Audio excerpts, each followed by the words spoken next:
Hello, Matt. Hi, Gideon. We're on. We're doing this thing. Episode 14. Yeah, this is Interesting Times, our podcast. Always interesting times. Oh, man, every single week. That's what I say to myself, both here and privately. And we have a lot of interesting stuff coming up. There's a debate soon. I can't believe it's so soon. The sentencing for Trump. Oh, my gosh. July 11th. It is, I think it's my grandmother's 97th birthday or something. Oh my God! I forget what she is, but hope it won't. It's like she can deal. She's with very it. excited. Yeah, she's very excited about it. It's a big birthday present for her, and I was like, "Well, you might be disappointed." So, but I think that's really funny. You should post a photo of her smiling when he gets prison time. Oh my gosh! And say, "Grandma likey." I will. I'll do that. No, you don't have to. Well, I'll see. We know how she's private. Yeah. And also social media, we know is it's pretty dangerous. It's going to kill people. It kills people. I know. That's been we've been talking about that, I think, throughout this podcast. And, it's kind of bubbling up to the surface of the news today, right on the front page of the Times. Right Vivek Murthy.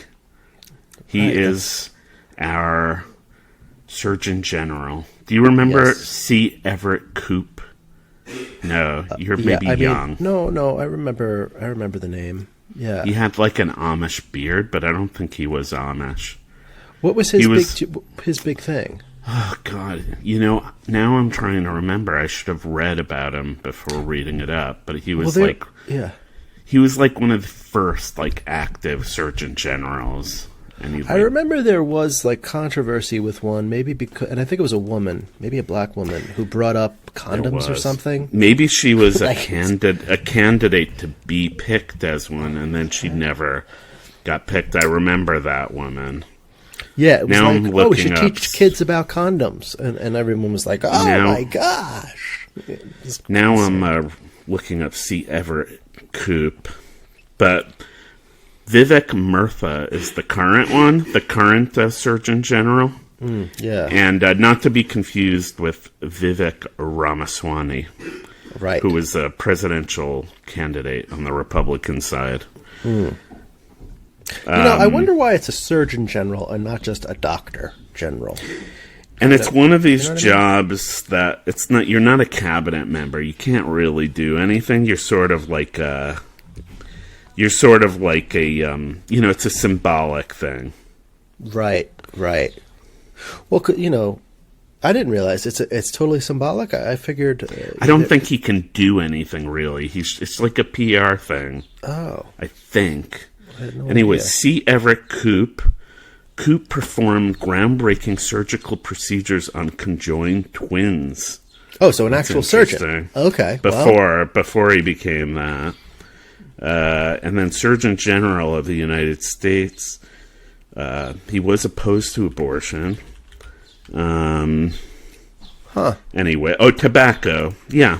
Oh, he was the tobacco guy. 1988 report of the Surgeon General. It was reported that nicotine has an addictiveness similar to heroin or cocaine. Wow. So that was 88.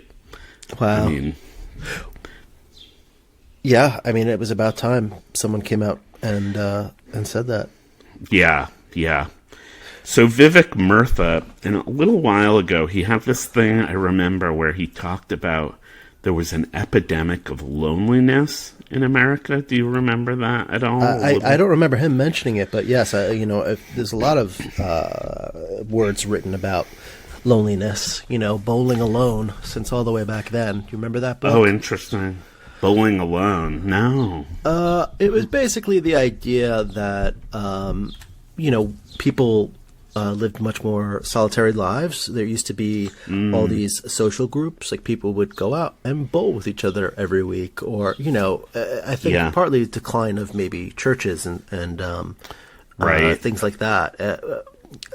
So people just don't socialize in the same way and have communities in the same way. And this was written back in maybe the early 2000s, I think, that book. Wow. And people like bring it up a lot since then still because it's been kind of prescient, it appears. Totally. Because it's only gotten worse. I'm not sure if that's the book that came up with the idea of the third space. You know about this? No, tell me. Third space is basically like you have your home, you have your office, and then you have this other place you can go to where you can hang out with people. You know? Oh, interesting. I guess it's like Cheers, but it used to be right. I guess church was the big one, but I suppose other like community center or some like place you'd go. A knitting circle or something. Right? Yeah, a knitting circle is great. Yeah, a sewing bee. Yeah, that's interesting. Yeah.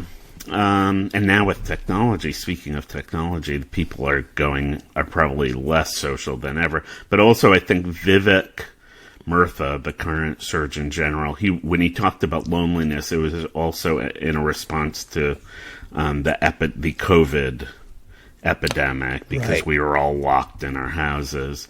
Yeah. And I think he was saying, like, especially elderly people, they're just like they can't see their family, and it's like he was pretty much saying it's like deadly. You know, it's not just like this thing where you feel bad. It's like it really can cause bad things, like very bad things. Yeah, we're social animals. Yeah, and it's good that like our this doctor figure in our government is sort of talking about mental health a lot, because that's a really important thing. Yeah, especially these days, it seems. We're having a mental health crisis we hear about all the time. I believe the suicide rate has been going up and up and up in the United States, and I think maybe even the entire developed world, particularly the U.S. And a lot of it that is focused on, I don't know about suicide where this falls, but about youth and this epidemic of mental health problems in young people has just skyrocketed more than any other group. Yeah, and part of it is the pandemic and the not going to school and doing it remotely, but I do think, the technology and the fact that a whole generation of kids are growing up on a computer is, it's something to look at as well. Right, so this is what the Surgeon General is saying and putting forth, is that we should put a warning label on social media. Like cigarettes. Right, we haven't actually this can said be that harm. No, we haven't. Okay, but that is kind of what he's talking about. So this that's can what he's be proposing very harmful to your, and that's what Sievert Koop. I mean, I guess maybe that's what came out of him. The warning, unless that came earlier. It did come earlier. It actually came in 1965. They came out with the warning label for cigarettes. That is early. And basically, since then, I think it said like 43% of the U.S. were smokers then. Wow. I think like something like 50% or 55% of men are. Anyway, so then it just precipitously dropped after that. The percentage was lower for women, like 25, just so you know. Anyway, so it precipitously dropped after that, year after year after year, down to, I think, 2021, we had like 11% of the country were daily smokers compared to 43. So that's pretty big.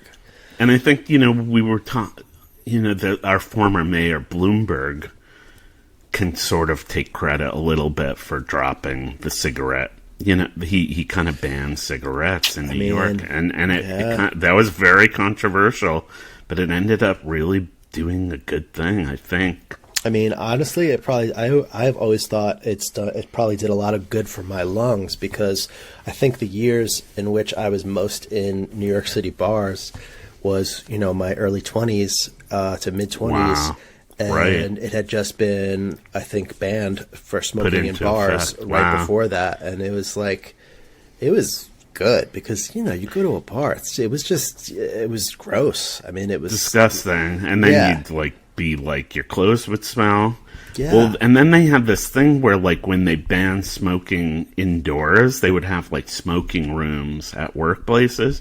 But then they kind of banned them. They were like, you have to smoke at the entrance of the building. But now I always see signs that's like, you can't even smoke at the entrance of our building. So And I'm sure smokers can like feel persecuted, but like it is. I think government does have a role in keeping people healthy.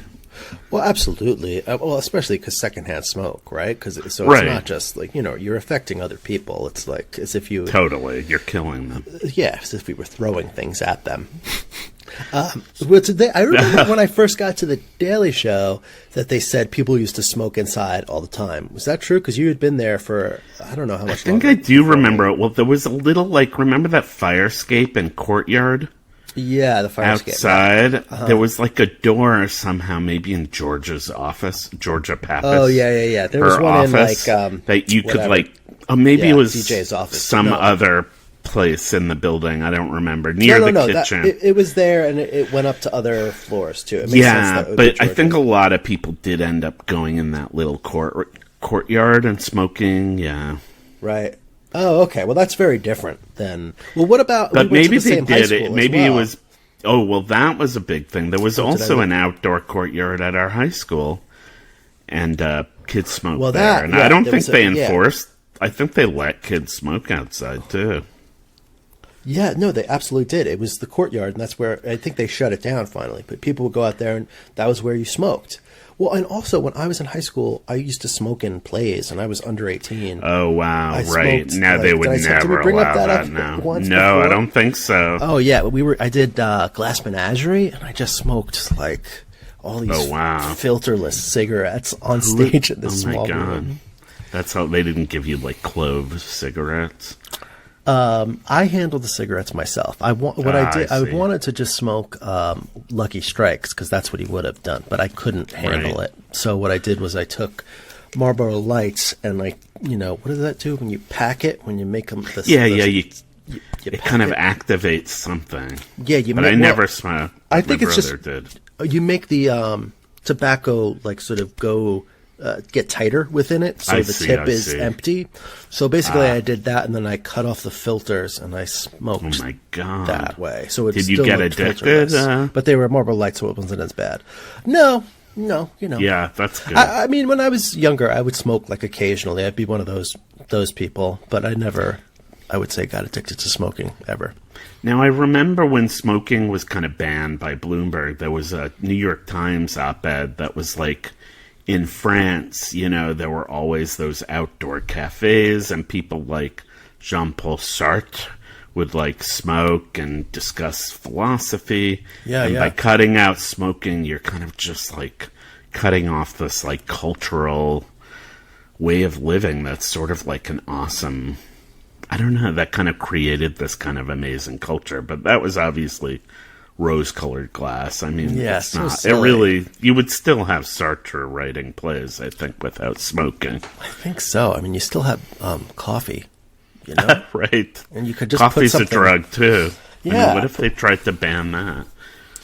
Well, that would be interesting. That would be bad. Nobody would allow that. Yeah, that's the most. That's the most used drug in the world. I think caffeine. Yeah, it must be. I believe so. Yeah.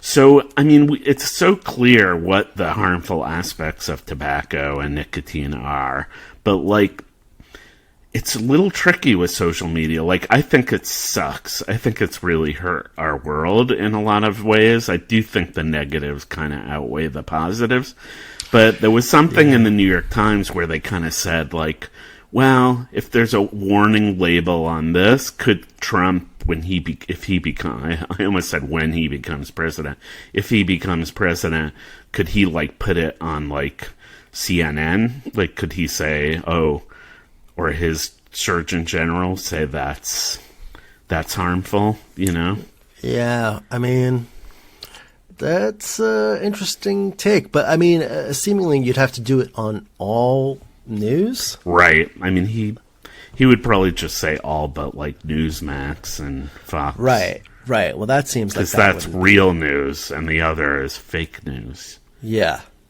I can't imagine this would actually hold up to scrutiny anyway. Them being able to do this, because apparently they've been trying to put pictures of diseased lungs and stuff on cigarette packages for many years, and it keeps on getting shut down. Do they do that in Europe? I think they do. Yeah, they might. So what? And one of the things, one of the things they talk about with social media is that, like, you just feel bad about yourself and your body image and that sort of thing. But I do think there is a case to be made that, like, there is so much stuff on TV, like The Bachelor or whatever, that could make you feel shitty. But, yeah. Oh, man, The Bachelor. Yeah. right. True. It could. Yeah.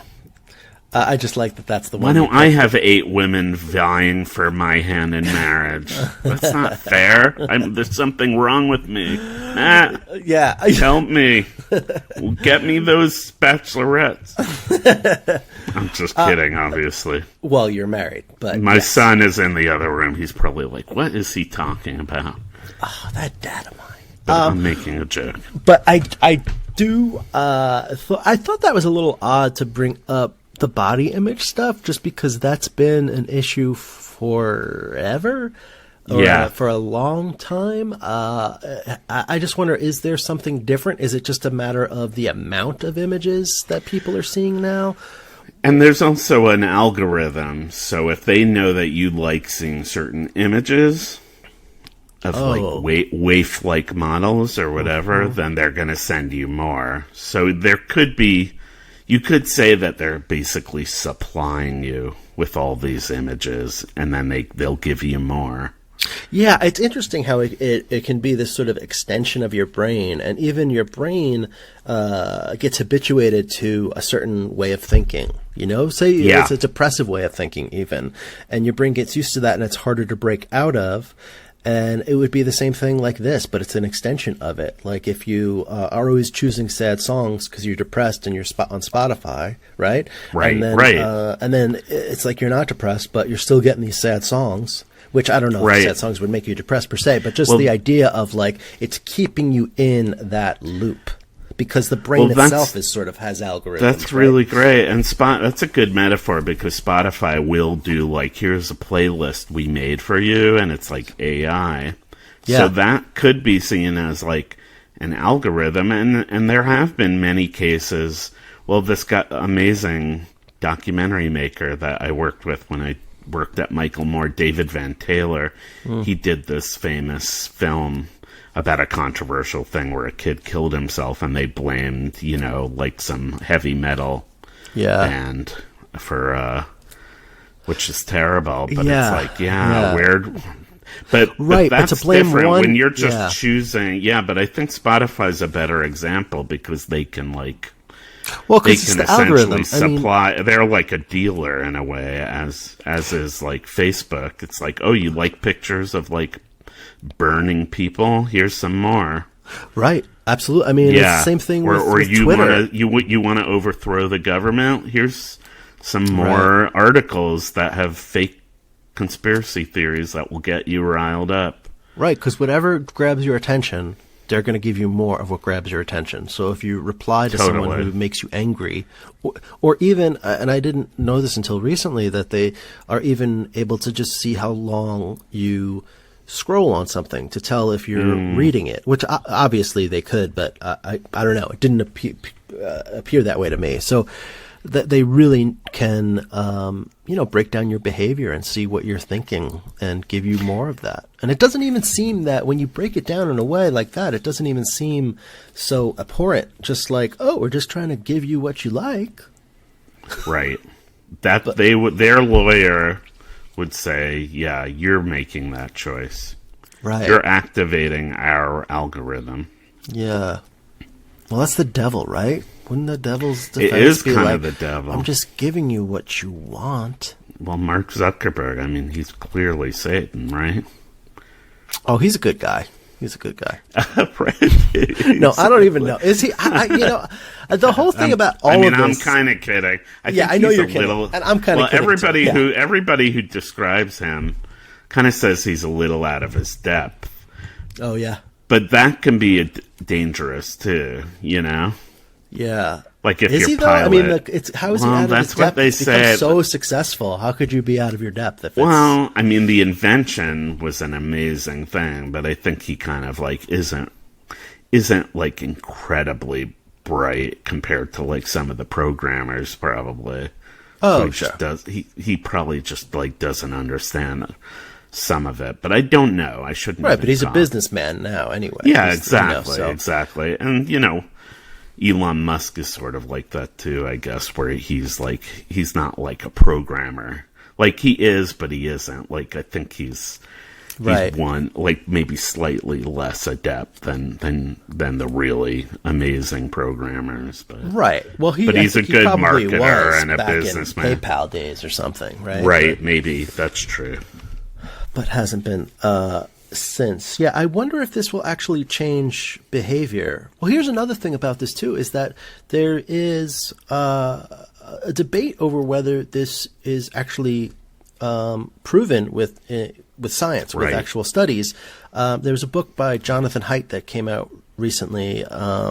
Maybe it was called The Anxious Generation, but basically he posits the theory that it's social media that's causing this major mental health crisis for young people. But there was a paper or a book review of it in Nature, the scientific journal, just basically debunking his book and saying like this, there's just not proof for what he's saying. But it does feel but we know it's got to be true, right? Because there's so much, like, I don't know. I accept that social media is bad. I don't think it's, or in many ways, but so I don't know what the answer is. But I think I just stumbled on an interview with Haidt, and he was like, well, just because it hasn't been proven doesn't mean we should, like, fully, conclusively, doesn't mean we shouldn't start to take action now. It doesn't mean we should wait. Which I can appreciate. And regulate, almost every single thing needs a little bit of regulation, unless it's just like something so uncontroversial. It's just like any, I think like the idea of like 5-year-old, well, maybe the warning label, I mean, that's a very weak regulation, but it's something at least. Right. And the idea of like recommend, like he actually said, like children probably shouldn't use it until after middle school. Yeah. And that does sound kind of like a good idea. Maybe they could ban. I mean, if you have to put your birthday in when you sign up, I do think the government could, like, you can't buy alcohol until you're 21, right? So that is enforceable. But who would enforce it? The FTC? I also wonder what constitutes social media, because I see YouTube goes down sometimes. That is social media. But why? Is it because people are commenting or on things? It's like a huge community where it's like it's not just that people are watching videos. It's like there's comments, and it's like they're talking to the fans. So it really is kind of interaction. Yeah. So is that ultimately the thing? Is the interactivity of it that's the problem? Well, it's a good question. Ultimately, there probably will, like, if we ever get, like, a really young president, maybe after this in 2028, like, they probably will have to make a cabinet member, like some AI and social media watchdog person. I think we're moving towards that, right? I guess so. I've been reading about, AI regulation, and they are working towards that. But I think, to me, the greater risk with AI regulation, because I think we'll be able to regulate the big companies' AI. Yeah. But the thing about AI is that people don't talk about that much, is that you can run these like language models on your home computer. Like, you're going to need a better and better one. Did we talk about it? Yeah, but I think that's going to be part of the big risk. Anyway, a whole other issue, and I guess we did touch on it. No, but I think this is something we should stay on. We know. It's something to keep talking about. It's a very important issue. Well, how about, can I ask you, and if this is too personal, I understand, but just how do you deal with it with your kids? Because mine are so young right now; it's not an issue yet, but it is a concern of mine, definitely.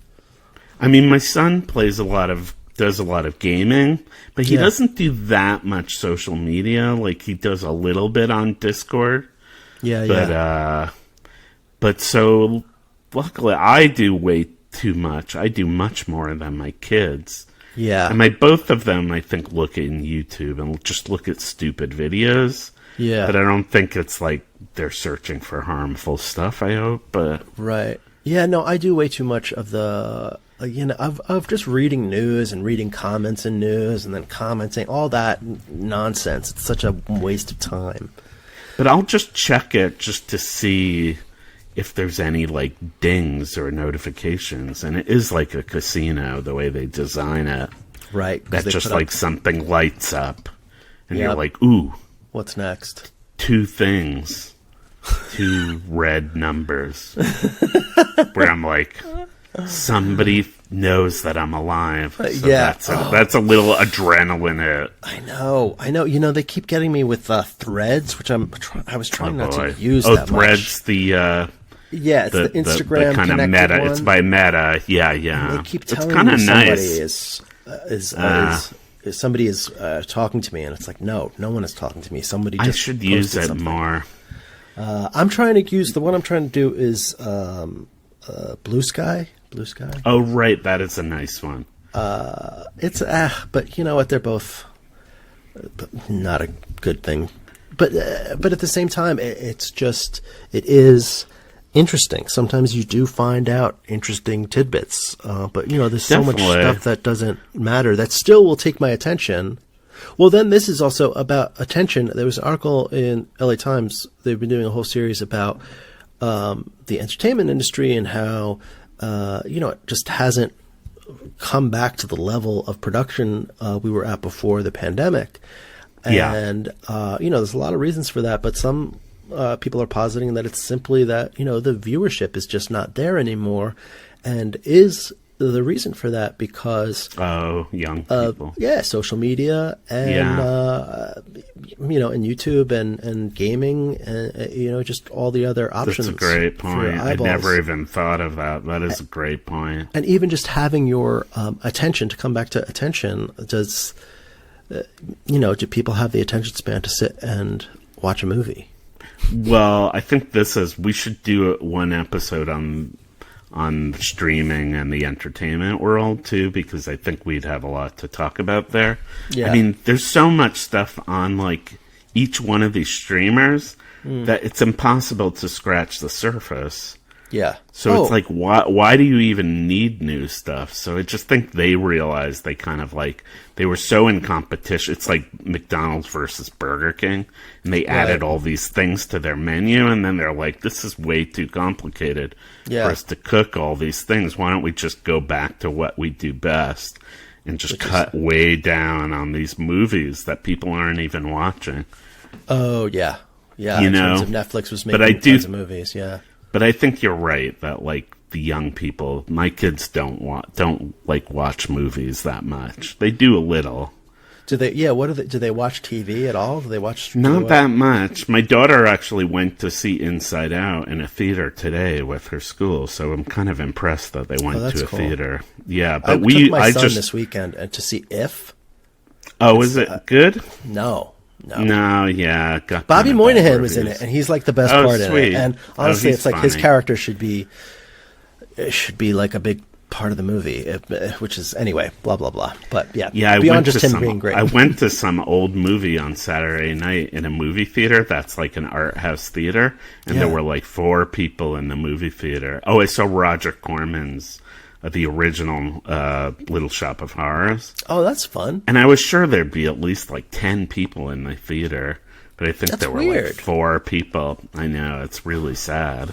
Huh. And it's not like an obscure theater. It was like a legit like art house theater, and people just didn't care. Huh, on a Saturday night. They could just watch it at home. Yeah. Oh, well. I know. Well, that's how I feel about the Apple, what are they called? The goggles? Oh, the glasses. Oh, boy. Vision Pro. Yeah, I haven't heard much about them lately, but I know you tried them out, right? Yeah. And one thing I think is just it could make movie theaters, it could be a big challenge to movie theaters even more, because just having that cinematic experience and that sense of a really big screen, way bigger than even, whatever, you have a 120-inch TV or something, like it would be, it would feel way bigger than that. That's incredible. So, I don't know. It's possible. And they should have that Apple goggle thing, like, pump out, like, fresh popcorn smell, They then should. it would really sell.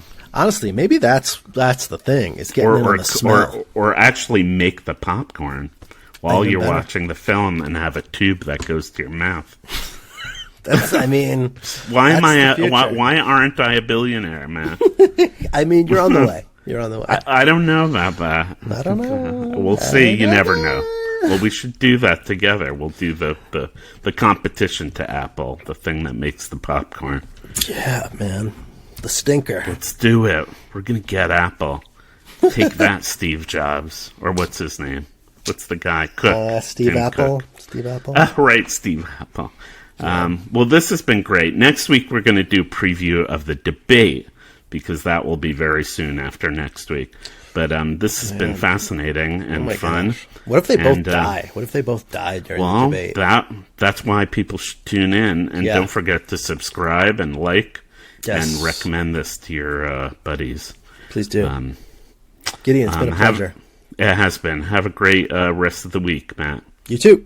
And to the viewers, or the listeners, rather. Oh boy, I ruined the end of the show.